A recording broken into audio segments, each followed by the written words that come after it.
Hello everyone, and welcome to the Ghost Letters Report. I am, of course, Ryan. Would like to welcome everyone who is viewing this video, no matter where you are in the world. I'm, of course, right here in Tokyo, Japan. What we're going to talk about in this video will be slightly startling to you, yet it does appear to be the truth.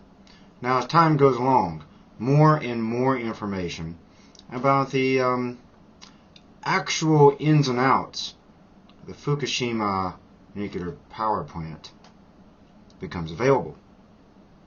Now, we're going to get into something that Mr. Akio Matsumura, who has reported and done a little digging, contacted experts he knows on the actual conditions of the fuel rods at Fukushima. Now, a little bit about Mr. Akio. He is a renowned diplomat. This comes from his own website. He is a renowned diplomat who has dedicated his life to building bridges between government, business, and spiritual leaders in the cause of world peace. He is a founder and secretary general of the Global Forum on Spiritual and Parliamentary Leaders on Human Survival, with conferences held in Oxford, Moscow, Rio de Janeiro, Kyoto, and one more place called Konya.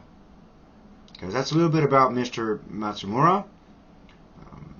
He seems to be pretty much a diplomatic expert and a man who has dedicated his life to creating a better world.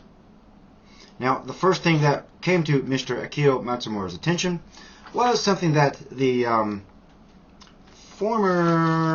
me get this information here, the former Japanese ambassador to Switzerland, Mr. Mitsuhi Murata, made at statements when he was invited to speak at the public hearing of the Budgetary Committee at the House of Chancellors on March 22nd of 2012. I have the actual statements that he made. This is what he reported to Mr. Ban Ki-moon, the Secretary General of the United Nations. I'll give you an excerpt of what he said. He said, "I was asked to make a statement at the public hearing of the Budgetary Committee in the House of Chancellors on March 23rd. He said, I raised the critical problem of the number 4 reactor of Fukushima containing 1,535 fuel rods. It's quite a lot. It could be fatally damaged by continuing aftershocks. Now, we all know that Fukushima has had routine, strong aftershocks. He says, moreover, 50 meters away from it exists a common cooling pool for 6 reactors containing 6,375 fuel rods."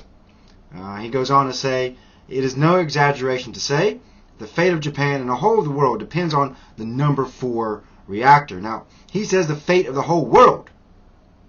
This is an expert, an insider, a former ambassador, so he does have access to this type of information. He says this is confirmed to be the most reliable experts like Dr. Ann Gunderson and Dr. Fumaki Koida. Now, he says, please allow me to inform you that of the initiative being taken by former UN officials who is endeavoring to have the Nuclear Security Summit take up this critical problem of the number 4 reactor of Fukushima. He is presuming the establishment of an independent assessment team. I think his efforts are very significant because it is indispensable to draw the attention of the world to this vital issue. Now, those are awfully strong statements coming from any type of Japanese official, Japanese former official. This is almost unprecedented for him to say this. So, of course, Mr. Matsumura picked up on this and decided to investigate just a little more. So he took time to contact the top spent fuel rods expert, basically in the world, Mr. Robert Alvarez. Mr. Alvarez is the former Senior Policy Advisor to the Secretary and Deputy Assistant Secretary for National Security and Environment at the U.S. Department of Energy. He wanted an explanation of the potential impact of the total 11,421 rods. It is an awfully high number. As we all know, Fukushima was a massively large nuclear power plant. Now, Mr. Matsumura himself said that he was astonished at Mr. Alvarez's response.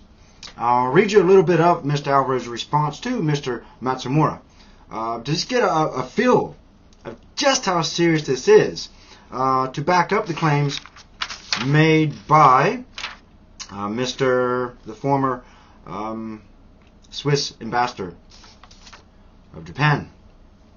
He said, in recent times, more information about the spent fuel situation at Fukushima Daiichi site become known. He said it's his understanding that of the 1,532 spent fuel assemblies in reactor number 4, assemblies are fresh. Number 304, excuse me, are fresh and unirradiated. Excuse me. I said this then leaves 1,231 irradiated spent fuel rods in number 4, which contain roughly 37 million curies of long-lived radioactivity. Now, the number 4 pool, as he says, is about 100 feet above ground. The structure is structurally damaged and is exposed to open elements. We already know this. If an earthquake or another event were to cause this pool to drain, this would result in a catastrophic radiological fire, which, involving nearly 10 times the amount of cesium-137 released at the Chernobyl accident. That's pretty serious. He goes on to say the infrastructure of safety to remove the material was destroyed, as it was at the other 3 reactors that have melted down.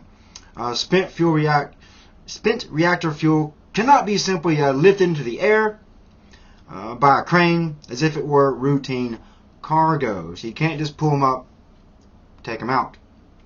He says in order to prevent severe radiation exposure, fires and possible explosions, it must be transferred at all times in water and heavily shielded structures into dry cast, where it can then cool down and safely be disposed of, or as safe as you could possibly get, considering of what we're talking about here. As this has never been done before, the removal of spent fuel from the pool at the damaged Fukushima Daiichi reactors require a major and time-consuming reconstruction effort that will be charting in unknown waters. Despite the enormous destruction caused at the Daiichi site, giant casks holding a similar amount of spent fuel appear to be unscathed in more safer conditions. Now, what this gentleman, Mr. Alvarez, is basically telling us that the situation at Fukushima is so bad and so unprecedented that nobody really knows how to pull this off. No one has ever attempted this major type of construction work, this major type of effort to safely remove the spent fuel rods that are still intact, which are thousands. Now, what have we seen TEPCO and the Japanese government respond to this clear thing that experts know are eventually going to have to be done, right? What we have seen is silence. No plan. No talk of what they're going to do. They just keep it the same old of cover up, don't release information, don't have serious talks about what to do. Basically, TEPCO and the JGov are holding their breath, hoping that these spent fuel rods do not collapse and they're destroyed and threaten the safety of the entire world. So, what is the Japanese government going to do about this? You have Mr. Matsumura looking into this and bringing us up.